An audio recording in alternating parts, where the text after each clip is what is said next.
অতীতের যে কোনো সময়ের চেয়ে এবছর ঈদে ফাঁকা ঢাকার আইন শৃঙ্খলা পরিস্থিতি অনেক ভালো বলে দাবি করেছেন স্বরাষ্ট্র উপদেষ্টা জাহাঙ্গীর আলম চৌধুরী। তার মতে সরকারের কঠোর পদক্ষেপে নগরবাসী নিশ্চিন্তে ঈদ আনন্দ উপভোগ করছে। ফাঁকা ঢাকার আইন শৃঙ্খলা পরিস্থিতি ঘুরে দেখেছেন উপদেষ্টা। এদিকে আজও রাজধানীতে রয়েছে ছুটির আমেজ, সড়কে নেই গাড়ির দীর্ঘ সারি ও পথচারীদের হুড়োহুড়ি। এ যেন এক চেনা অচেনা নগরী। বিস্তারিত রাসনা দাসের রিপোর্টে। ব্যস্ত নগরী ঢাকার নেই চিরচেনা যানজট, শব্দদূষণ আর কর্মব্যস্ততা। ঈদের ছুটিতে এমন নীরব ঢাকা উপভোগ করছেন রাজধানীবাসী। তাদের আকাঙ্ক্ষা সবসময় এমন থাকলে পাল্টে যেত পুরো পরিবেশটাই। ঢাকা হয়ে উঠত সত্যিকারের বাসযোগ্য নগরী। বাইরে এসে ঈদের পরে ছুটি, আমার ছেলে সন্তান বলতেছে দেখার জন্য। ঢাকা ফাঁকা ঢাকাতে ঘুরে খুবই ভালো লাগলো, কারণ কি যানজটের কারণে আমরা যখন যে ঢাকার যে সৌন্দর্যটা আমরা উপলব্ধি করতে পারি না। যানজট মুক্ত পরিবেশে খুব তাড়াতাড়ি চলে এসেছি আজকে। যা এক্সপেকটেশন ছিল সেই হিসেবে অনেক মানুষজন কমে গেছে, সেক্ষেত্রে আসলে যানজট ওরকম নয়, ঢাকা আসলে চলাফেরা করে অনেক ভালো লাগতেছে। এদিকে ফাঁকা ঢাকার আইন শৃঙ্খলা পরিস্থিতি দেখতে বিভিন্ন থানা পরিদর্শন করেন স্বরাষ্ট্র উপদেষ্টা জাহাঙ্গীর আলম। এ সময় তিনি জানান, দেশে কোনো উগ্রবাদ বা জঙ্গি তৎপরতার স্থান নেই। গত আগের যে বছরগুলি থেকে এবার আইন শৃঙ্খলা পরিস্থিতি ভালো কি খারাপ আপনারাই বলেন। আপনারা ভালোভাবে ঘুমাইতে পারেন, তারা জেগে থাকবে। জনগণ যেন ঠিকভাবে ঘুমাতে পারে, তাদের যেন কোনো ধরনের সমস্যা না হয়। আর আরেকটা জিনিস হলো, আমরা কোনো ধরনের সন্ত্রাসীদের ছাড় দিব না। শহরের অন্যতম ব্যস্ত স্থান সার্ক ফোয়ারা চত্বরে নেই ট্রাফিকের তেমন তৎপরতা অথবা গাড়ির সারি। তাই তো স্বল্প সংখ্যক যাত্রী নিয়েই চলাচল করছে গণপরিবহনগুলো। পরিবার পরিজন নিয়ে রিকশায় চড়ে কেউ কেউ ঘুরে বেড়াচ্ছেন এক প্রান্ত থেকে অন্য প্রান্ত। ভালোই লাগছে, যানজট না, এটা আমাদের জন্য ভালো হয়েছে। আবার ট্রেনটা দেওয়ার জন্য আরো ভালো হয়েছে, তাড়াতাড়ি আসতে পারছি আমরা এখানে। এখন কোনো প্রবলেম হচ্ছে না, ফাঁকা ভালো লাগছে ঘুরতে। আমার কাছে তো ভালোই লাগতেছে যে ফাঁকা, কোনো জ্যাম জট নাই, কিছু নাই। ঢাকার প্রাণ হচ্ছে মানুষ, মানুষ ফিরে আসলে ঢাকা ফিরে আসবে। একবারে ফাঁকা, দেন না গাড়ির মধ্যে খালি গাড়ি, কাপতলে 40টা ভাড়া গাড়ি আছে। তবে ফাঁকা সড়ক পেয়ে কিছু কিছু যানবাহন বেপরোয়া গতিতে ছুটলেও যাতে কোনো অনাকাঙ্ক্ষিত ঘটনা না ঘটে সেজন্য তৎপর রয়েছে আইন শৃঙ্খলা বাহিনী। বাংলাদেশে কোনো ধর্মীয় উগ্রপন্থা কিংবা চরমপন্থা যেন মাথাচাড়া দিয়ে উঠতে না পারে সে বিষয়ে কঠোর অবস্থানে আছে অন্তর্বর্তী সরকার।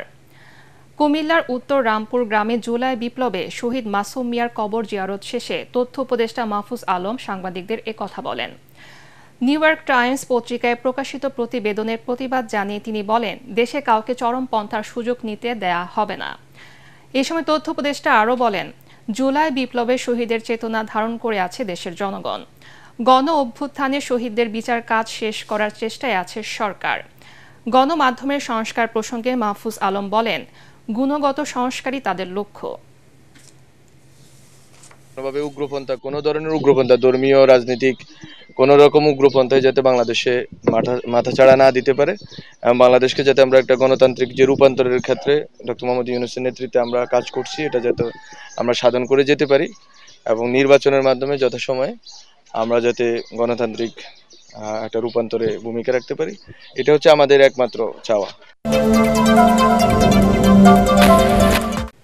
অবাধ, সুষ্ঠু, নিরপেক্ষ নির্বাচন নিশ্চিতে ন্যূনতম সংস্কার শেষে দ্রুত জাতীয় নির্বাচন দেওয়ার দাবি জানিয়েছেন বিএনপি মহাসচিব মির্জা ফখরুল ইসলাম আলমগীর।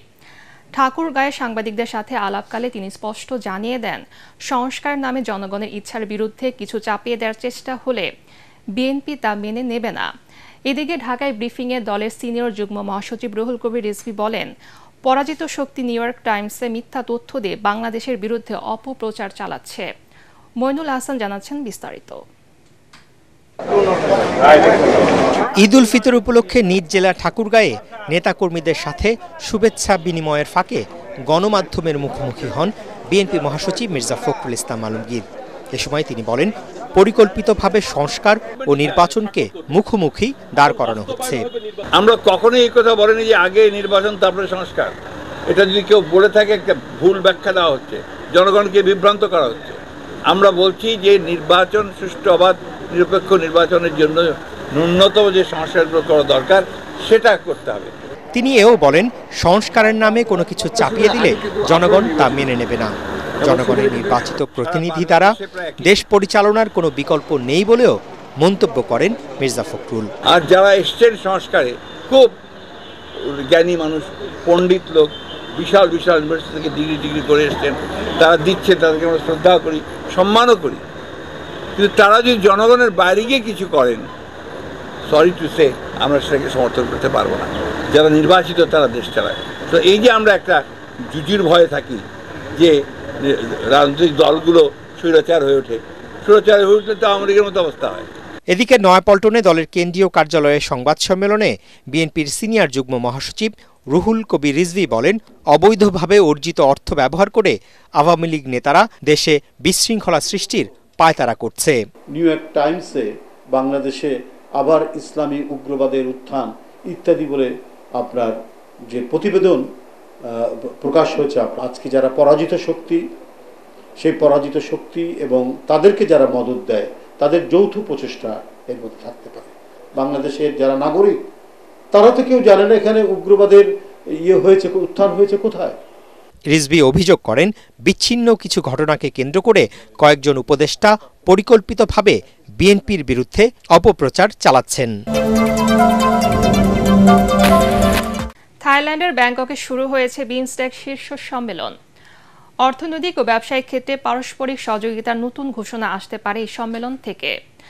বঙ্গোপসাগর অববাহিকার 7টি দেশের এই আঞ্চলিক জোটকে কার্যকর করতে আজ পররাষ্ট্র সচিব পর্যায়ের বৈঠক অনুষ্ঠিত হচ্ছে। আগামীকাল সম্মেলনে যোগ দেবেন প্রধান উপদেষ্টা ডক্টর মোহাম্মদ ইউনূস। এতে কাল গুরুত্বপূর্ণ প্রবন্ধ উপস্থাপন করবেন তিনি। বিমস্টেকের পরবর্তী সভাপতি হিসেবে দায়িত্ব নিতে পারেন ডক্টর ইউনূস। বাংলাদেশ, ভারত, ভুটান, মিয়ানমার, নেপাল, শ্রীলঙ্কা ও থাইল্যান্ড এই 7 দেশের জোট বিমস্টেকের এবারের সম্মেলনে বাণিজ্যিক জাহাজ চলাচল ও সমুদ্র পরিবহন নিয়ে সমঝোতার সম্ভাবনা রয়েছে। 7 বছর পর পরিবারের সদস্যদের নিয়ে লন্ডনে বড় ছেলে তারেক রহমানের বাসায় পবিত্র ঈদ উল ফিতর উদযাপন করলেন বিএনপি চেয়ারপারসন বেগম খালেদা জিয়া। একটি ভিডিওতে দেখা যায় ঈদের দিন লন্ডনের পার্কে মা বেগম খালেদা জিয়াকে নিয়ে হাঁটছেন ছেলে বিএনপির ভারপ্রাপ্ত চেয়ারম্যান তারেক রহমান। তাদের সাথে ছিলেন বিএনপি স্থায়ী কমিটির সদস্য খালেদা জিয়ার ব্যক্তিগত চিকিৎসক AZM জাহিদ হোসেন।